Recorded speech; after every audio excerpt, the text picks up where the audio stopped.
ప్రతి ఏడాది ఎన్నో సినిమాలు రిలీజ్ అవుతుంటాయి. అలాగే 2024లో తెలుగు సినీ ఇండస్ట్రీ నుంచి చాలా మంచి సినిమాలు వచ్చాయి. జనవరిలో హనుమాన్ మూవీ నుంచి మొదలు పెడితే డిసెంబర్లో పుష్ప 2 వరకు హిట్ సినిమాలు వస్తూనే ఉన్నాయి. ఇలా వచ్చిన టిల్లు స్క్వేర్, కల్కి, దేవర, కా సినిమాలతో టాలీవుడ్ ఇమేజ్ పెరగటం, ఈ ఊపుతో 2025లో మన హీరోలు పాన్ ఇండియా సినిమాలతో రాబోతున్నారు. అయితే 2024లో భారీ అంచనాలతో వచ్చిన స్టార్ హీరో సినిమాలు డిజాస్టర్గా నిలిచాయి. అంతేనా, స్టార్ హీరోలను నమ్మి డబ్బులు పెట్టిన నిర్మాతలను, డిస్ట్రిబ్యూటర్లను, బయ్యర్లను, చూడటానికి వచ్చిన ప్రేక్షకులను కూడా నిండా ముంచేశాయి. ఆ సినిమాలేంటో తెలుసుకుందాం. విక్టరీ వెంకటేష్ అంటే విజయాలకు మారుపేరు. అందుకే ఆయనకు విక్టరీ అనే ట్యాగ్ ఇచ్చారు అభిమానులు. చాలా వరకు రీమేక్ సినిమాలతో విజయాలు అందుకొని స్టార్ హీరోగా ఎదిగాడు వెంకీమామ. అయితే వెంకీమామ 2024 జనవరి 13న సంక్రాంతికి సైంధవ్ చిత్రంతో వస్తున్నాడంటే ఫ్యాన్స్ సంబరాలు చేసుకున్నారు. హిట్ 1, హిట్ 2 సినిమాలను తీసిన డైరెక్టర్ శైలేష్ కొలను ఈ సినిమాను తెరకెక్కించడంతో రిలీజ్కు ముందు అంచనాలు పెరిగాయి. కానీ సినిమాలో వెంకీమామకు బలమైన ఫన్, ఫ్యామిలీ ఎలిమెంట్లు, ఎమోషన్స్, సెంటిమెంట్ వంటి అంశాలు లేకపోవడంతో ఈ మూవీ నెగిటివ్ టాక్ తెచ్చుకొని డిజాస్టర్ అయింది. ధనుష్ రజనీకాంత్ అల్లుడుగానే కాకుండా అతనికంటూ ప్రత్యేకమైన ఫ్యాన్ ఫాలోయింగ్ ఉంది. తన సినిమాలతో తెలుగు ఆడియన్స్ ని పలకరిస్తూనే ఉన్నాడు. లాస్ట్ ఇయర్ సార్ మూవీతో తెలుగులో సాలిడ్ హిట్ అందుకున్నాడు. ఈ సినిమా తమిళంలో కంటే తెలుగులోనే మంచి వసూళ్లను రాబట్టింది. సార్ వంటి సాలిడ్ హిట్తో బాక్సాఫీస్ దగ్గర హిట్ అందుకున్న ధనుష్ తాజాగా కెప్టెన్ మిల్లర్ సినిమాతో పలకరించాడు. తమిళంలోనూ ఓ మోస్తరు టాక్ తెచ్చుకుంది. సంక్రాంతి సీజన్ కాబట్టి కాస్తో కూస్తో వసూళ్లు వచ్చాయి. అక్కడ విడుదలైన 2 వారాల తర్వాత తెలుగులో విడుదలైన ఈ సినిమా ఇక్కడ ఓ మోస్తారు వసూళ్లను రాబడుతుందని అందరూ అనుకున్నారు. కానీ ఇక్కడ ఈ సినిమా బొక్కబోర్లా పడింది. రిపబ్లిక్ డే హాలిడేను ఈ సినిమా క్యాష్ చేసుకోలేకపోయింది. ధనుష్ హీరోగా శివరాజ్ కుమార్, సందీప్ కిషన్ ఇతర ముఖ్య పాత్రల్లో నటించిన చిత్రం కెప్టెన్ మిల్లర్ జనవరి 25న ప్రేక్షకుల ముందుకు వచ్చి తెలుగులో బిగ్గెస్ట్ డిజాస్టర్గా నిలిచింది. సినిమాను కొని రిలీజ్ చేసిన వారికి మొత్తం డబ్బులు పోయాయి. ఇక మాస్ మహారాజా రవితేజ ఫిబ్రవరి 9న ఈగల్ సినిమాతో వచ్చి అభిమానులను తీవ్ర నిరాశపరిచారు. కార్తీక్ ఘట్టమనేని దర్శకత్వంలో వచ్చిన ఈ సినిమా బాక్సాఫీస్ వద్ద భారీ డిజాస్టర్గా ముగిసింది. పీపుల్ మీడియా ఫ్యాక్టరీ బ్యానర్లో అధిక బడ్జెట్తో ఈ చిత్రాన్ని రూపొందించారు.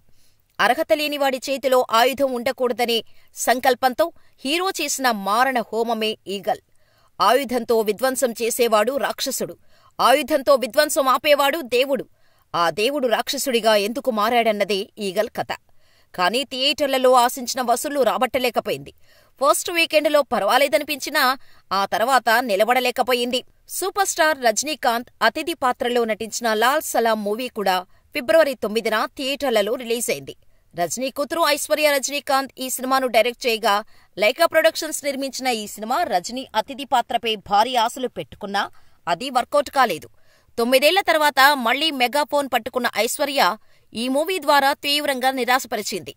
లాల్ సలాం సినిమాకు తొలి రోజు నుంచే దారుణమైన టాక్ వచ్చింది. ఇలా తొలి షో నుంచే నెగటివ్ టాక్ రావడంతో బాక్సాఫీస్ దగ్గర డిజాస్టర్గా మిగిలిపోయింది. మెగా ప్రిన్స్ వరుణ్ తేజ్ నటించిన pan Indian movie operation valentine March 1న థియేటర్లో విడుదలైంది. ఈ సినిమాకు శక్తి ప్రతాప్ సింగ్ హడా దర్శకత్వం వహించాడు. వరుణ్ తేజ్ చేసిన ఏరియల్ యాక్షన్ డ్రామా ఈ సినిమా తెలుగు, హిందీ భాషల్లో విడుదలైంది. కానీ బాక్సాఫీస్ వద్ద ఘోర పరాజయం చవిచూసింది. ఎన్నో అంచనాలతో సోనీ పిక్చర్స్ ఈ సినిమాను భారీ బడ్జెట్తో నిర్మించింది. 2019 బాలాకోట్ ఎయిర్ స్ట్రైక్స్ ఆధారంగా ఈ సినిమా తీశారు.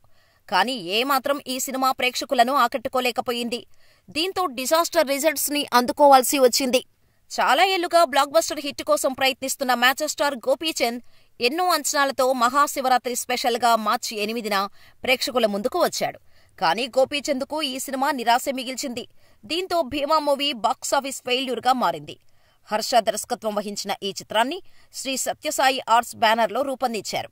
పోలీసు కథలు, మాస్ పాత్రలు గోపీచంద్కు కొత్త కాదు. పురాణ నేపథ్యం, ఫ్యాంటసీ అంశాలతో ముడిపెడుతూ కథని మలిచిన విధానమే ఈ సినిమాకు ప్రత్యేకత. ఆ అంశాలతో కథలో కొత్తదనం వచ్చినా దర్శకుడు మళ్లీ అదే పాత ఫార్ములా సన్నివేశాలతో సినిమాను తీయటంతో బాక్సాఫీస్ వద్ద డిజాస్టర్గా నిలిచింది. రౌడీ స్టార్ విజయ్ దేవరకొండ నటించిన the family star movie April 5న రిలీజ్ అయి ప్రేక్షకులను డిసప్పాయింట్ చేసింది.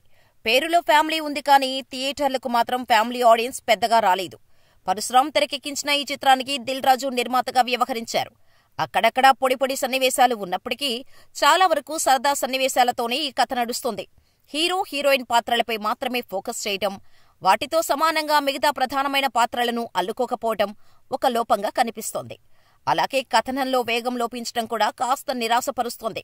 లేదంటే ఈ సినిమా మరో గీత గోవిందం అయ్యుండేదేమో. కానీ చివరికి మంచి ఓపెనింగ్స్ వచ్చాయని మేకర్స్ పోస్టర్లు వదిలినా ట్రేడ్ వర్గాలు మాత్రం ఫైనల్గా బాక్సాఫీస్ ఫెయిల్యూర్ అని డిసైడ్ చేశాయి. కమల్ హాసన్, సిద్ధార్థ్, సముద్రఖని, బాబీ సింహ, ఎస్.ఏ. సూర్య, రకుల్ ప్రీత్ సింగ్, ప్రియా భవానీ శంకర్ ఇలా భారీ తారాగణంతో శంకర్ తీసిన భారీ ప్రాజెక్ట్ ఇండియన్ 2. ఈ మూవీని లైకా, రెడ్ జైంట్ కలిసి సంయుక్తంగా నిర్మించాయి. ఈ చిత్రాన్ని తమిళ, తెలుగు, హిందీ భాషల్లో జూలై 12న భారీ అంచనాలతో రిలీజ్ చేశారు. ఈ సినిమాలో శంకర్ స్థాయిలో గ్రాండియర్ విజువల్స్ అన్నీ కనిపించినప్పటికీ ప్రధానమైన ఎమోషన్ ప్రేక్షకులను కనెక్ట్ చేయలేకపోతోంది. 3 గంటల సేపు ఆడియన్స్ ని థియేటర్లో సేనాపతిని విసిగించేశాడు. ఇలా శంకర్ ఆడియన్స్ పల్స్ ని పట్టుకోవటంలో ఫెయిల్ అవ్వటంతో డిజాస్టర్గా నిలిచింది. చాలా కాలంగా సరైన సక్సెస్ కోసం కష్టపడుతున్న అల్లు శిరీష్ ఆగస్టు 2న బడ్డీ సినిమాతో భారీ అంచనాలతో ప్రేక్షకుల ముందుకు వచ్చాడు. ఫ్యాంటసీ యాక్షన్ సినిమాగా శామ్ ఆంటోన్ ఈ సినిమాకు దర్శకత్వం వహించగా కె.ఇ. జ్ఞానవేల్ రాణా నిర్మించారు. తమిళ్లో హిట్టైన టెడ్డీ మూవీకి అడాప్షన్ సినిమా ఇది. కానీ థియేటర్లో ఈ సినిమా జనాలను పెద్దగా ఆకట్టుకోలేకపోయింది. దీంతో అల్లు వారబ్బాయి శిరీష్ ఖాతాలో మరో ఫ్లాప్ పడింది.